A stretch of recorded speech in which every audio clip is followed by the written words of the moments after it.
أعوذ بالله من الشيطان الرجيم. بسم الله الرحمن الرحيم. وأوحينا إلى موسى وأخيه أن تبوأ لقومكما بمصر بيوتا واجعلوا بيوتكم قبلة وأقيموا الصلاة وبشر المؤمنين. وقال موسى ربنا إنك آتيت فرعون وملأه زينة وأموالا في الحياة الدنيا ربنا ليضلوا عن سبيلك ربنا اطمس على أموالهم واشدد على قلوبهم فلا يؤمنوا حتى يروا العذاب الأليم قال قد أجيبت دعوتكما فاستقيما ولا تتبعان سبيل الذين لا يعلمون. آمنت بالله صدق اللہ مولانا العظیم. دوستو بزرگو، سورہ یونس کا 9واں رکوع چل رہا ہے. اس کی آج ہم نے آیت نمبر 87 اور 88 تلاوت کی ہیں، بلکہ 89 بھی تلاوت کی ہیں، جن میں سے آیت نمبر 88 کے بارے میں گزارشات گزشتہ مجلسوں میں کچھ نہ کچھ ہو چکی ہیں. کچھ ایک دو چیزیں رہتی تھیں، وہ میں آج بیان کرتا ہوا چلوں.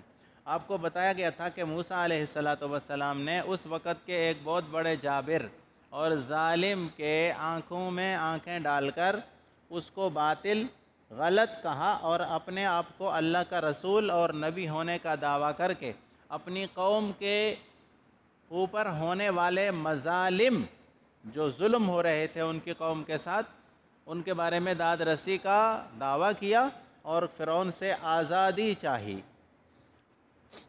فرعون کے پاس مال و دولت بھی ہے، پیسہ بھی ہے، فوج بھی ہے، وزیر وزراء بھی ہیں، سب کچھ وسائل تو اس کے پاس ہیں، اور یہاں تو اس طرف تو ایک اکیلے دو بھائی کھڑے ہوئے.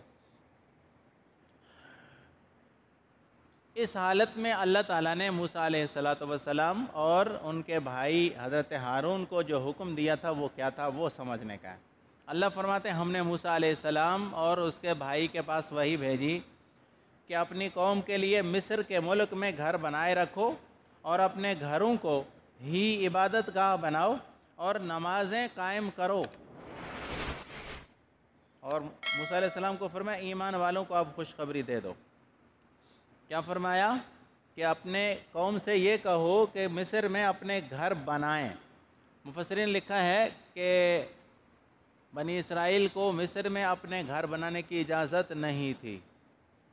بعض لوگ یہ لکھتے ہیں، بعض لکھتے ہیں کہ نہیں، اللہ تعالیٰ نے موسیٰ علیہ السلام اور ان کی قوم سے کہا تھا کہ اب ان مستقل گھروں میں جہاں تم رہتے ہو نا، ان میں نہیں رہو، الگ گھر بناؤ، الگ خیمہ بستیاں بناؤ اپنی. وجہ کیا تھی کہ یہ قوم، اس قوم پر عذاب آنے والا ہے، ان کے ساتھ مت رہو شہروں میں. اللہ تعالیٰ نے بنی اسرائیل کو حکم دیا کہ الگ سے گھر بناؤ، بھلے تو وہ کچے مکانات ہی ہوں، بناؤ، شہروں میں ان لوگوں کے ساتھ نہ رہو، کیونکہ یہ لوگ اللہ کی عذاب کردہ قوم ہے، ممکن ہے ان پر عذاب آ جائے اور وہ عذاب تمہاری وجہ سے ٹل جائے. جب کافروں کے بیچ میں ایمان والے بیٹھے ہوں گے نا، تو ظاہر ہے کہ ایمان والوں کی وجہ سے عذاب ٹلتے رہیں گے. آپ کو پتہ ہے ہماری آرمی جو ہے وہ شہروں میں آ کر چھاونیاں کیوں بناتی ہے؟ کہ حملہ نہ ہو. شہروں پر تو حملہ نہیں ہوگا نا، تو شہر میں چھاونیاں بناؤ تاکہ کوئی حملہ نہ کرے. جنگلات میں چھاونیاں ہوں گی تو حملہ کریں گے نا دشمن.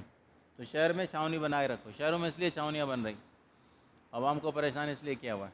بہرحال تو ان کو حکم یہ ملا کہ الگ سے رہو، گھر الگ سے بناؤ. کچھ حضرات کہتے ہیں کہ فرعون ان کو مکان نہیں بنانے دیتا تھا، اللہ نے فرمایا مکان بناؤ. ایک بات. دوسری بات کہ ان مکانوں کو قبلہ گاہ بناؤ. ویسے بنی اسرائیل کے اندر یہ پرانی چیز تھی کہ بغیر عبادت گاہ کے، خاص جو جگہ عبادت کی ہو، اس کے علاوہ کسی دوسری جگہ پر نماز وغیرہ یا عبادت وغیرہ نہیں کر سکتے تھے. مثلا ہم لوگ گھر میں بھی نماز پڑھ سکتے ہیں نا، وہ لوگ گھر میں نماز نہیں پڑھ سکتے تھے. وہ صرف اپنے اسی گرجا میں جو مخصوص کیا ہوا ہوتا تھا عبادت کے لیے، اسی میں ہی بیٹھ کر عبادت کر سکتے تھے. گھروں میں ان کی عبادت نہیں ہو سکتی تھی، اللہ نے اجازت دے دی. دوسری بات. تیسری بات جو خاص غور سے سمجھنے کی ہے میرے اور آپ حضرات کے، وہ یہ ہے کہ اقیم الصلاۃ، کہ نماز کو قائم کرتے رہنا. اور یہ بات پکی ذہن میں رکھ لیجئے کہ نماز کو قائم کرنے کا مطلب ہے جماعت کے ساتھ نماز پڑھنا ہے. اکیلی نماز پڑھنے کو اقامت صلاۃ نہیں کہا جاتا. اکیلی نماز ادا تو ہو جاتی ہے، اس میں کوئی شک نہیں ہے، لیکن اللہ نے جو حکم دیا ہے نا یقیمون الصلاۃ یا اقیموا الصلاۃ، اس کا مطلب ہے جماعت کے ساتھ نماز ادا کی جائے۔ کسی بھی قوم کی کامیابی کا راز اس کی اجتماعی عبادت کو اجتماعی صورت میں ادا کرنے سے ہی حاصل ہو سکتا ہے۔ یہ یاد رکھیں، قانون بتا رہا ہوں میں کہ کوئی قوم تب کامیاب ہو سکتے ہیں۔ موسیٰ علیہ السلام کی قوم کو اللہ کیا فرما رہے ہیں کہ اقیموا الصلاۃ، حالانکہ عبادت خانے بند ہیں، مسجدیں یا عبادت گاہیں فرعون نے گرا دی تھیں، یہ بتا چکا ہوں میں پہلے بھی، عبادت گاہیں ان کی ختم ہو چکی تھیں، لیکن حکم اللہ نے کیا دیا ان کو کہ نماز قائم کرتے رہو، اور قائم کرنا ہوتا ہے جماعت کے ساتھ۔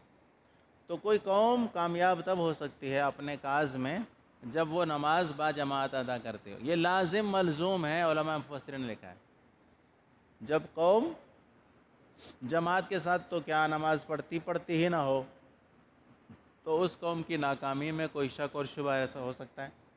اس قوم کی ناکامی میں کوئی شک اور شبہ ہو ہی نہیں سکتا کہ مسجدوں میں نماز پڑھیں اور دشمن کے فوجی بوٹوں سمیت آئیں اور ان پر فائرنگ کریں اور ان کو ہلاک کر کے چلے جائیں، ان کی عورتوں کو اغوا کر کے لے جائیں، ان کے بچوں کو اٹھا کر چھاونیوں میں لے جائیں۔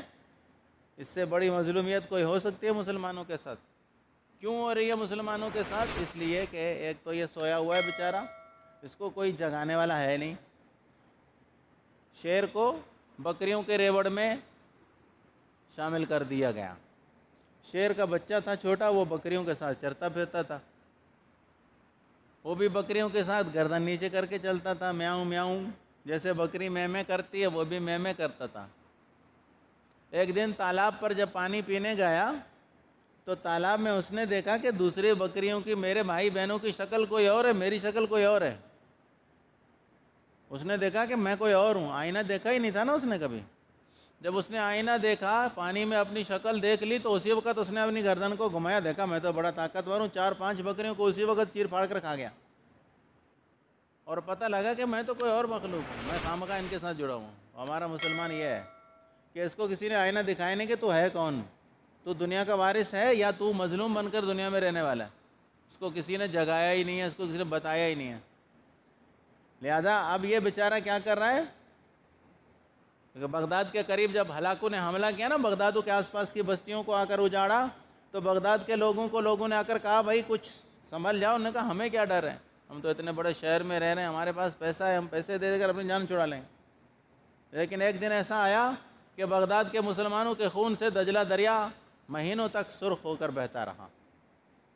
دجلے کا دریا کا پانی، اس کی جگہ پر خون بہنے لگا۔ ایک دور آیا، کچھ ہی دنوں میں یہی حال ہوا۔ تو مسلمان کیا سوچتا ہے کہ میں تو ٹھیک بیٹھا ہوں، مجھے تو کچھ بھی ڈر نہیں ہے۔ لیکن آپ کو یاد رکھنا چاہیے کہ یہود و نصارہ کسی بھی حالت میں مسلمانوں کو ختم کیے بغیر کبھی بھی چین سے نہیں بیٹھیں گے، کبھی بھی نہیں بیٹھیں گے، کچھ بھی ہو جائے۔ قرآن مجید خود کہتا ہے کہ وَلَن تَرْضَىٰ عَنْكَ الْيَهُودُ وَلَا النَّصَارَىٰ حَتَّىٰ تَتَّبِعَ مِلَّتَهُمْ۔ یہود و نصارہ مسلمانوں سے کبھی خوش نہیں ہو سکتے۔ آپ ایک حکم مانیں گے، وہ دو حکم بھیجے گا، دو مانیں گے آپ، وہ 4 حکم بھیجے گا کہ ایسا کرو۔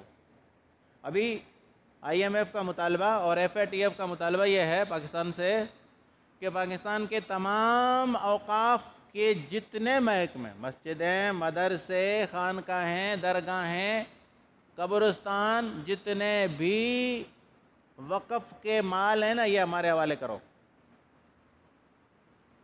اور یہ کچھ ہی دنوں کے بعد ہماری حکومت منظور کر لے گی، مسلمان سویا ہوا ہوگا، اور کچھ دنوں کے بعد یہاں بوٹوں والے فوجی آ کر کھڑے ہو جائیں گے، مولوی صاحب آپ چلے جائیں یہاں سے، مسجد کے اوپر بجلی کا اتنا بل ہے کہ آپ دے نہیں پائیں گے، مسجد کے اوپر اتنا گیس کا بل ہے کہ آپ دے نہیں پائیں گے، گورنمنٹ اپنی تحویل میں لے رہی ہے، اپنے بندے یہاں بٹھا رہی ہے، آپ جائیں، جس کی مرضی ہے وہ رکھیں گے، جس کی مرضی ہوگی وہ یہاں سے نکال دیں گے۔ اور اگر آپ نے اس مسجد کو اور مدرسے کو نئے قانون کے تحت رجسٹر نہیں کروایا تو 1 مہینے کے بعد 1 لاکھ روپے جرمانہ دینا پڑے گا روزانہ کا۔ یہ پتہ ہے آپ کو؟ مسلمان سویا ہوا ہے نا، میں یہی تو کہہ رہا ہوں کہ ہمیں کچھ پتہ نہیں ہے کہ ہمارے خلاف کیا سازشیں ہو رہی ہیں، کیا ہو رہا ہے، ہمیں کچھ پتہ نہیں ہے کہ کیا ہو رہا ہے۔ کہتے ہیں جی مولوی صاحبان مسجد میں بیٹھ کر سیاست کی باتیں کرتے ہیں۔ یہ سیاست نہیں ہے، یہ مسلمانوں کو بیدار کرنا ہے، یہ مسلمانوں کو جگانا ہے۔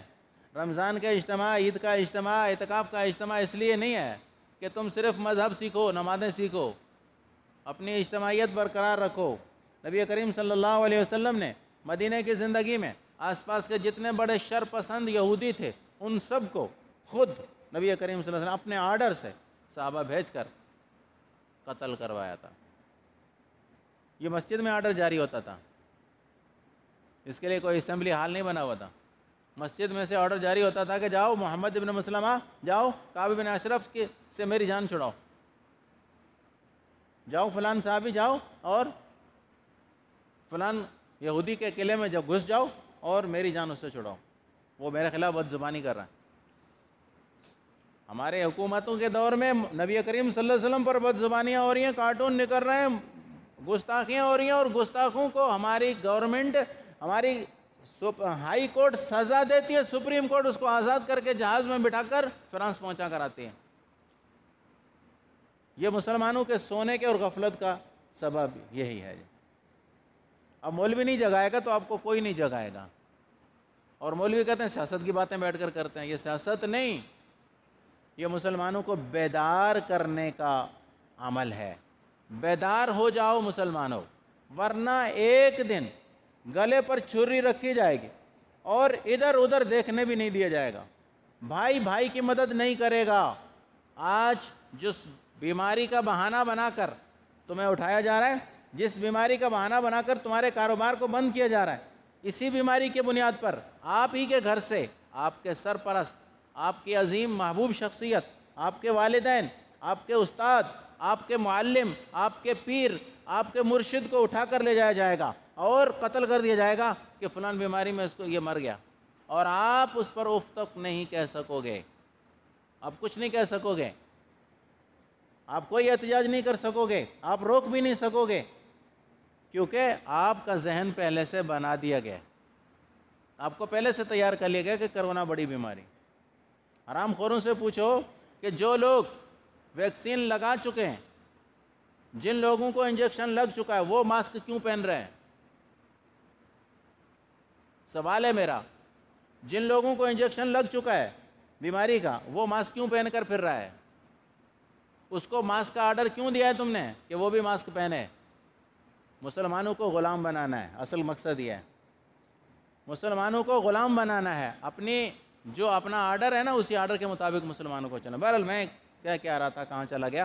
موسیٰ علیہ السلام کی قوم کو حکم یہ ملا کہ اقیموا الصلاۃ، نماز قائم کرو۔ میں یہ کہہ رہا تھا کہ نماز کو جماعت کے ساتھ ادا کرنا ہی کسی مسلمان جماعت کی کامیابی کا راز ہے۔ اللہ کے حکم ماننے والی کسی بھی تنظیم کو اگر وہ جماعت کے ساتھ نماز ادا نہیں کرتی تو سمجھ لیں ناکامی اس کا مقدر ہے، کبھی بھی وہ کامیاب نہیں ہو سکتی، کسی بھی صورت میں نہیں ہو سکتی۔ اچھا جی، دوسری بات، موسیٰ علیہ السلام کو یہ بھی حکم دے دیا گیا کہ ایمان والوں کو خوشخبری سنا دیجیے، کہ ایمان والوں کو سنا دو کہ اللہ کی مدد آنے والے۔ اور اس کے بعد دوسری آیت میں موسیٰ علیہ السلام نے ایک بد دعا کی تھی فرعونیوں کے متعلق کہ اللہ تو نے فرعون کو اور اس کی جماعت کو بہت سارا زیب و زینت کا سامان اور مال دے دیا، اے اللہ یہ اس لیے دیا ہے تاکہ یہ لوگوں کو تیرے راستے سے ہٹائیں، اللہ ان کے مالوں پر مہر لگا دے، اللہ ان کے دلوں کو سخت کر دے، اور یہ تب تک ایمان نہ لائیں جب تک کہ بہت بڑا عذاب نہ دیکھ لیں۔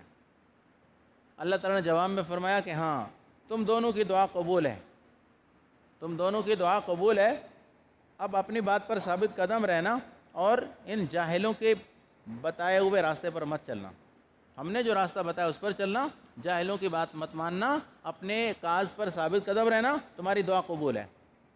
میں اس کی تفصیل تو شاید کسی اور مجلس میں آپ کو بتاؤں، اجمالی طور پر ایک بات بتانا چاہوں گا کہ موسیٰ علیہ السلام نے دعا مانگی کہ اللہ اتنا سارا ساز و سامان، اتنے ٹینک، اتنے میزائل، اتنے ایٹم بم، اتنی ان کو بم پروف گاڑیاں، اتنی بلٹ پروف گاڑیاں، اتنی فوج، اتنا اسلحہ، یا اللہ تو نے ان کو دیا ہوا ہے، یہ تو اللہ تیرے راستے سے رکاوٹ بننے کے لیے ہے، اللہ ان چیزوں کو ختم کر دے، مال و دولت پر بھی اللہ مہر لگا دے اور ان کے دل بھی سخت کر دے تاکہ اب یہ ایمان نہ لائیں۔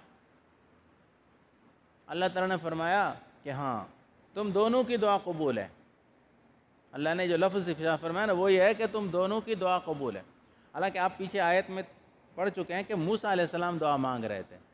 وَقَالَ مُوسَىٰ رَبَّنَا إِنَّكَ آتَيْتَ فِرْعَوْنَ وَمَلَأَهُ. موسیٰ علیہ السلام نے دعا مانگی کہ اللہ تو نے فرعون اور اس کی جماعت کو بہت سارا کچھ وسائل دیے ہوئے. اللہ نے جواب میں کیا فرمایا کہ تم دونوں کی دعا قبول ہے, یعنی ہارون اور موسیٰ علیہ السلام کی. علماء نے لکھا ہے کہ موسیٰ علیہ السلام دعا مانگ رہے تھے اور ہارون علیہ السلام آمین کہہ رہے تھے. ہارون علیہ السلام نے آمین کہی تھی. اللہ نے جواب میں کیا فرمایا کہ تم دونوں کی دعا قبول ہے. بات کو غور نہیں سمجھ رہے, غور سے ضرور سنیے گا, غور سے سنیے گا کہ دعا مانگنے والے کون؟ موسیٰ علیہ السلام. ہارون علیہ السلام دعا نہیں مانگ رہے. ہارون علیہ السلام پیچھے کھڑے ہوئے آمین کہہ رہے تھے. جی کیا کہہ رہا ہوں؟ آمین کہہ رہے تھے. اب اللہ نے کیا فرمایا کہ تم دونوں کی دعا قبول ہے. ہارون علیہ السلام نے دعا مانگی نہیں تھی. ہارون علیہ السلام تو صرف آمین کہتے رہے. اب آتے ہیں ایک مسئلے کی طرف. ہمارا امام مصلی پر کھڑا ہو کر سورہ فاتحہ پڑھتا ہے, الحمدللہ رب العالمین الرحمن الرحیم ختم کرتا ہے, ہم کہتے ہیں آمین. تو دونوں کی فاتحہ ہو گئی نا کہ نہیں ہوئی؟ کیسے نہیں ہوئی کہ ادھر موسیٰ علیہ السلام نے دعا مانگی اور ہارون علیہ السلام نے کہا آمین. اللہ نے فرمایا تم دونوں کی دعا قبول ہے. سورہ فاتحہ بھی دعا ہے, امام پڑھتا ہے اور پیچھے ہم کھڑے ہو کر کہتے ہیں آمین. تو مانا ہماری بھی یہ دعا ہماری طرف سے بھی ہو گئی نا کہ نہیں ہوئی؟ نہیں سمجھ رہے میری بات سمجھ میں نہیں آ رہی آپ کے شاید. ہم پیچھے جو ہے آمین کہنے والے ہیں کا مطلب ہوتا ہے کہ ہمارا امام دعا مانگ رہا ہے الحمدللہ رب العالمین الرحمن الرحیم مالک یوم الدین ایاک نعبد و ایاک نستعین اہدنا الصراط المستقیم, اور جب فاتحہ ختم کرتا ہے تو ہم پیچھے سے کہتے ہیں آمین. تو میں کہہ رہا ہوں کہ دونوں کی فاتحہ ہو گئی. لوگ کہتے ہیں نا فاتحہ کے بغیر نماز نہیں ہوتی. نہیں ہوتی, ٹھیک ہے, تو مقتدی نے بھی پڑھی ہے نا. مقتدی نے آمین کہا کہ اللہ, آمین کا کیا معنی ہے؟ آمین کا معنی اللہ ایسا ہی کر دے. آمین کا معنی کیا ہوتا ہے؟ اے اللہ ایسا ہی کر دے. جیسا میرا امام, جیسا میرا وکیل مانگ رہا ہے نا, ہم نے اس کو وکیل بنایا ہوتا ہے. سب وکیل تھوڑے بنتے ہیں, وکیل تو ایک بنتا ہے نا, وکیل ایک بنایا ہم نے, اور اس کی دعا پر ہم نے آمین کہہ دیا تو سمجھ لیں ہماری بھی فاتحہ ہو گئی. جیسے امام کی ہو گئی ہماری بھی ویسا ہی فاتحہ. یہاں جیسے اللہ تعالیٰ نے موسیٰ علیہ السلام کو فرمایا تم دونوں کی دعا قبول ہے. ہارون علیہ السلام دعا نہیں مانگی تھی. ٹھیک ہے جی, باقی چیزیں انشاءاللہ